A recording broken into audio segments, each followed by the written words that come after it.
Bismillahirrahmanirrahim. Innal hamdalillah nahmaduhu wa nasta'inuhu wa nastaghfiruh wa na'udzu billahi min shururi anfusina wa min sayyiati a'malina. May yahdihillahu fala mudilla lahu wa may yudlil fala hadiya lahu. Asyhadu an la ilaha illallah wahdahu la syarika lah wa asyhadu anna Muhammadan abduhu wa rasuluh sallallahu alaihi wa ala alihi wa sahbihi wa sallama taslima mazida amma ba'd. Ikhwana fiddin, a'azakumullah. Kita lanjutkan kembali kajian Riyadhus Shalihin min kalami Sayyidil Mursalin karya Imam An-Nawawi rahimahullah. Malam ini kita awali dari bab yang ke-148. Bab istihbabi wasiyati ahlil barid wa may yahdumuhu bil ihsan ilaih. Bab disunahkan memberi wasiat kepada keluarga orang yang sakit dan siapa saja yang merawatnya agar senantiasa berbuat baik kepada orang yang sedang sakit. Wahtimalihi, sabar menanggung beban untuk merawatnya. Wassabri ala ma yashukku min amrihi, sabar menghadapi hal-hal yang berat ketika mengurus orang yang sedang sakit. Wa kadza al-wasiyah biman qarba sababu mautihi bihaddin au qisas wa nahwihima. Demikian juga disunahkan memberi wasiat kepada orang yang sudah dekat sebab-sebab kematiannya karena menerima hukuman had mati atau hukuman qisas mati atau semisalnya. Barakallahu fikum. Nah, jadi di sini ada dua pesan yang disampaikan oleh Al-Imam An-Nawawi rahimahullah. Pesan yang pertama ialah hendaknya orang yang merawat orang yang sedang sakit hendaknya selalu berbuat baik kepadanya, sabar dalam menghadapi hal-hal yang berat ketika merawatnya karena pahalanya cukup besar. Nah, dan juga innamal jazaa'u min jinsil amal, sesungguhnya balasan itu sejenis dengan amalnya. Kalau dia baik dalam merawat orang yang sakit, sabar menghadapi penderitaan dan hal-hal yang berat ketika merawat orang yang sakit, maka Allah Subhanahu wa taala pasti akan membalas ketika dia sedang sakit. Pasti akan ada orang yang merawatnya dengan baik. Pasti akan ada orang yang sabar merawatnya walaupun berat. Innamal jaza' min jinsil amal. Begitu pula sebaliknya. Kalau dia nggak mau urus keluarganya yang sakit, nggak mau tahu dengan keluarganya yang sakit, cuek, sok sibuk dan lain-lain, maka Allah akan membalasnya juga. Ketika dia sakit, nggak ada yang ngurus, nggak ada yang rawat, dia terlantar di pembaringan. Padahal saat itu dia sangat butuh orang yang merawatnya. Nah, pesan yang kedua, disunahkan untuk memberi nasihat yang baik kepada orang yang akan mendapatkan hukuman mati, untuk bertobat, beristighfar, dan memohon rahmat dari Allah Subhanahu wa taala.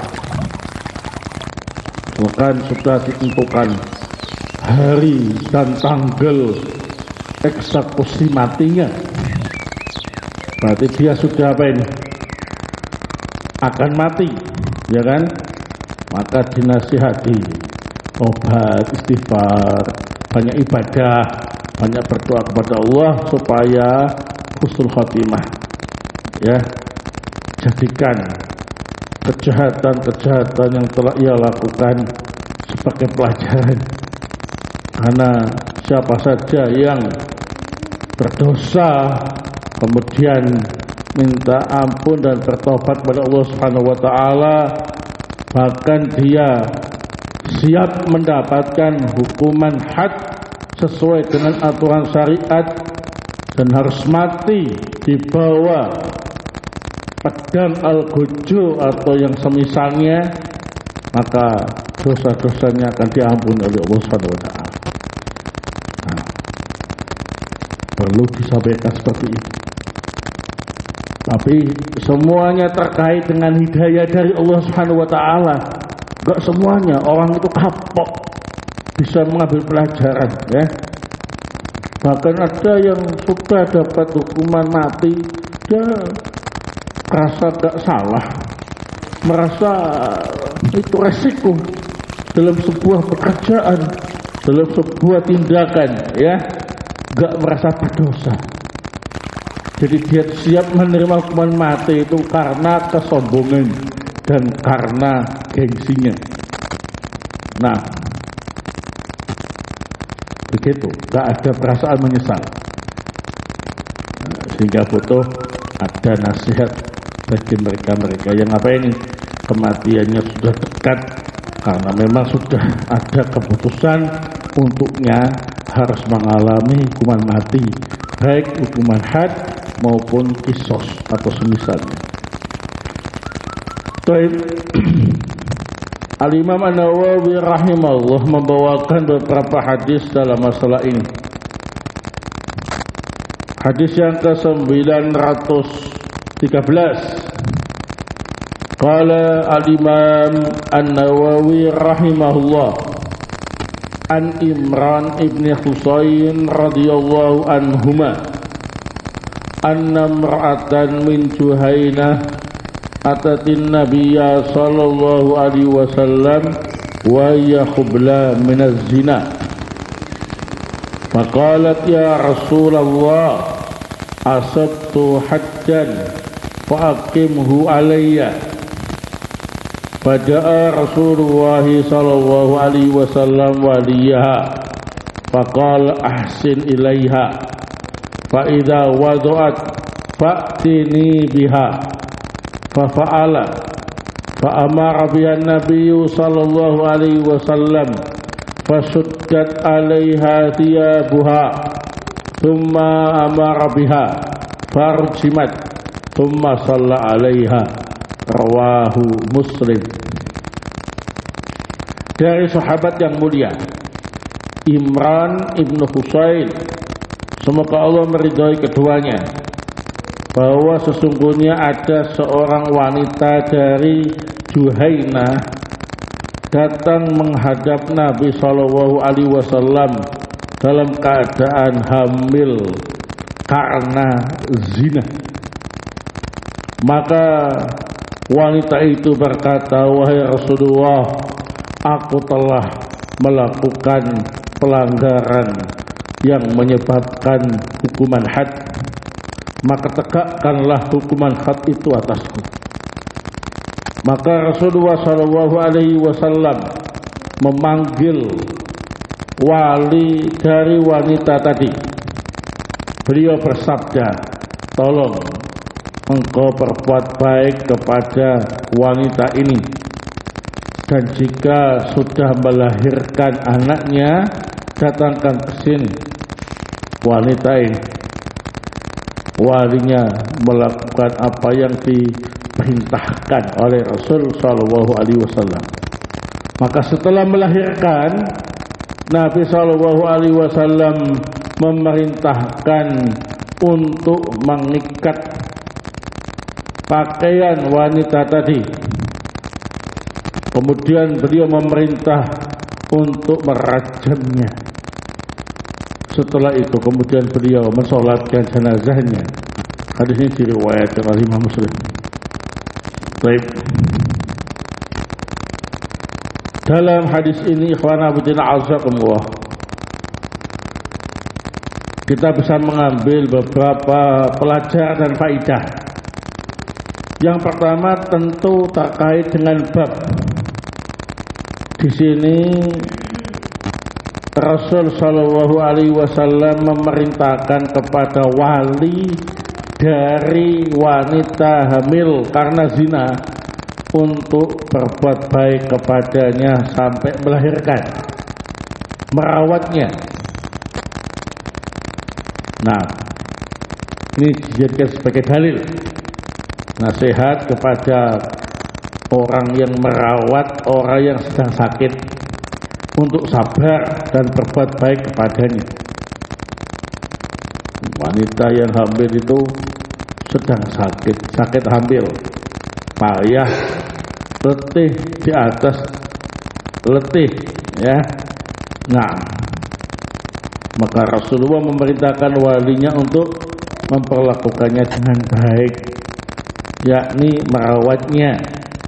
Barakallahu. Ini dalil yang dipakai oleh Imam Nawawi. Yang kedua, dalam hadis ini menjelaskan tentang kasus perzinahan. Maka di sini ada beberapa poin yang perlu disampaikan. Yang pertama, para ulama sepakat zina itu haram dan termasuk dosa besar. Jadi bukan dosa kecil, ya. Poin yang kedua, dampak negatif dari dosa zina itu dianggap yang paling berat dibandingkan dengan dosa-dosa yang lain. Kenapa?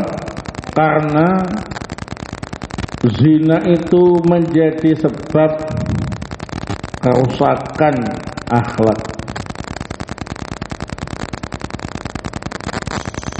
Yang kedua, zina itu juga menjadi sebab hancurnya rumah tangga.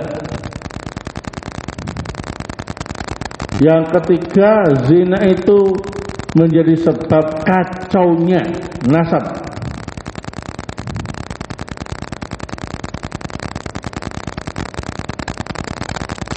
Yang keempat, zina ini apalagi yang melakukannya sudah berumah tangga, itu bisa menyebabkan anak-anak mereka menjadi terlantar karena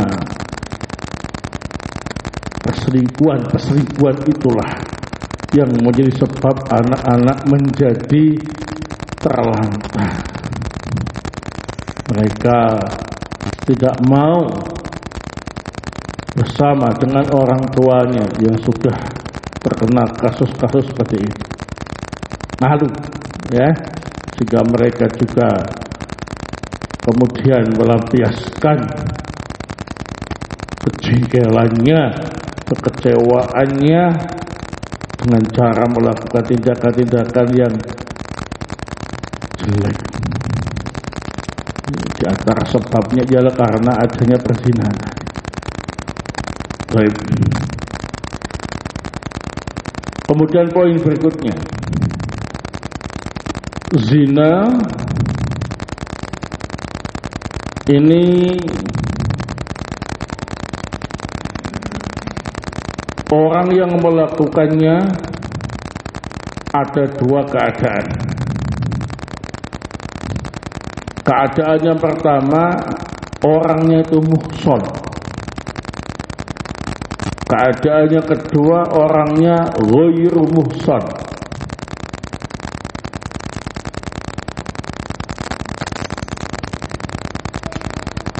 Muhson itu harus memenuhi 5 syarat. Yang pertama, dia balik. Yang kedua, berakal sehat. Yang ketiga, merdeka. Yang keempat, pernah melakukan hubungan intim. Yang ketiga, ketika melakukan hubungan intim itu, dia diikat dengan pernikahan yang sah.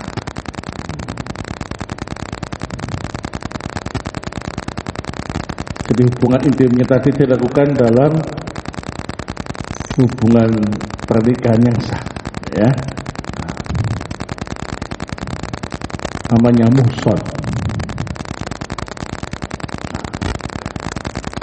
Orang yang sudah muhson seperti ini kemudian kok zina, maka hukumannya ialah dirajam dengan batu sampai mati.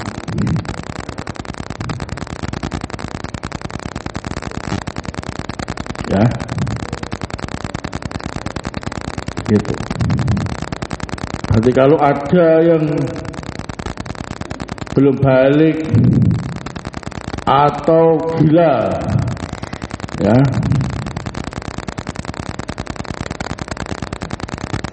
dalam keadaan dia sudah menikah dan berhubungan intim dengan istrinya, kemudian dia zina, muhson apa enggak? Enggak, karena dia belum balik ketika menikah, atau dia gila ketika menikah, ya.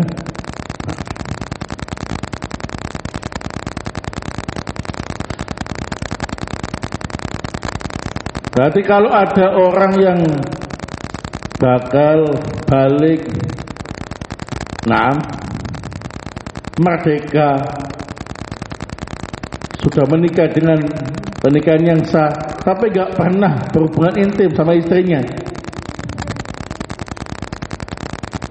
baru nikah cerai, maka ini juga belum dikatakan muhson, ya. Nah, sehingga kalau dia berzina dalam kondisi seperti itu bukan rajam hukumannya, ya. Nah, kalau dijelaskan kembali, atau dia balik berakal, sudah menikah, sudah pernah berhubungan badan dengan istrinya, tapi dia itu budak, kemudian dia berzina, maka dia bukan muhson, enggak dirajam. Ini perlu dijelaskan tentang masalah muhson tadi itu, karena butuh rincian. Kalau menerjemahkan sudah menikah gitu aja, ya, padahal harus memenuhi 5 syarat tadi. Enggak semata-mata sudah menikah, tapi 5 syarat tadi harus dipenuhi semua. Kalau 5 syarat tadi semua dipenuhi, maka dia disebut muhson. Jika dia berzina, maka dirajam sampai mati, baik laki-laki atau wanita.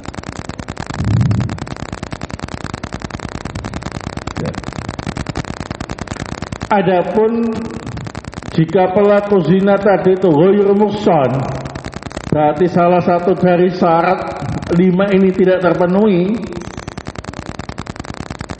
maka hukumannya adalah dicambuk 100 kali dan dipenjara selama setahun.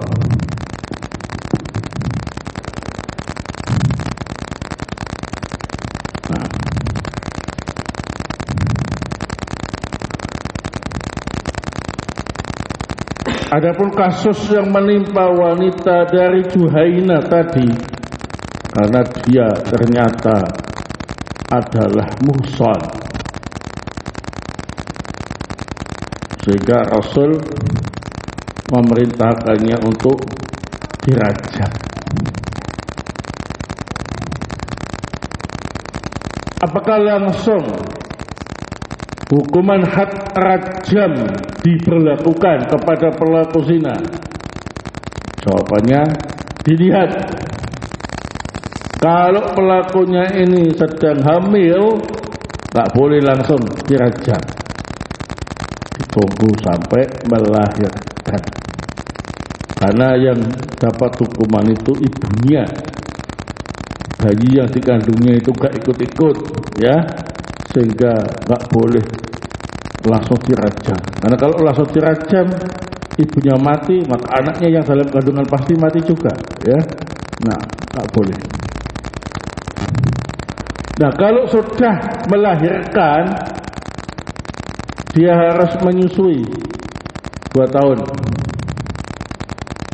Kecuali ada yang mau mengusahakan ibu susuan untuk bayinya.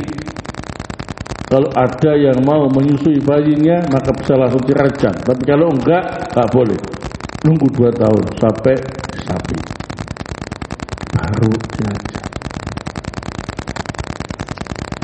Terus pelaku zina semacam itu sebelum dieksekusi rajam, apakah mereka dibebaskan di rumahnya?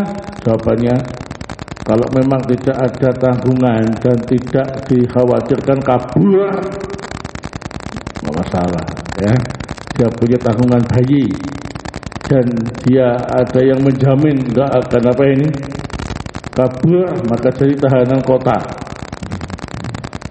Tapi kalau dikhawatirkan kabur, tambah lagi dia nggak ada tanggungan kandungan janinnya, maka dipenjara sampai waktu eksekusi rajam ditentukan. Nah, kemudian dalam hal ini menunjukkan bahwa jika pelaku zina yang dirajam itu wanita, maka harus ditutup rapat. Semua tubuhnya ditutup, termasuk matanya. Dirajam, dilempari batu sampai mati. Nah, kalau sekali lempar mati ya sudah, ya. Nah, bukan dilempari sampai hancur, bukan. Dirajam sampai mati. Berarti kalau dilempari batu sekali lemparan langsung mati, maka sudah cukup. Sehingga para ulama menjelaskan untuk rajam sebaiknya dengan batu yang agak besar supaya enggak lama-lama matinya. Semakin cepat mati semakin baik, tidak menyiksanya. Dilempari pakai kerikil kecil-kecil gitu, ya enggak mati-mati, ya. Nah, malah kesakitan, menyiksa, ya. Nah, ini paling enggak ya batunya itu sak kepala kambing. Itu kepalanya. Nah. Kalau ada yang bertanya, mengapa hukuman zina yang pelakunya itu sudah muhsan dirajam sampai mati, dilempari pakai batu sampai mati, kenapa enggak dibedil saja atau dipenggal saja? Jawabannya, karena ketika zina dia merasakan kenikmatan zina itu dari ujung rambut sampai ujung kakinya, maka hukumannya cocok dirajam pakai batu biar kesakitan dari ujung rambut sampai ujung kakinya. Adil, ya. Harus Kemudian dalam hadis ini juga menunjukkan bahwa disyariatkan juga untuk memberi nasihat kepada orang-orang yang sudah divonis hukuman mati agar bertobat, istighfar dan beramal solih menjelang eksekusi matinya. Nah, supaya matinya husnul khotimah. Nah, seperti yang dialami oleh wanita Juhaina ini, ya, dia telah bertaubat, mengakui perbuatannya, kemudian dihukum had, terjam sampai mati. Sehingga Rasul Shallallahu Alaihi Wasallam mensolatkan jenazahnya. Nah, luar biasa, ya. Nah, matinya husnul khotimah.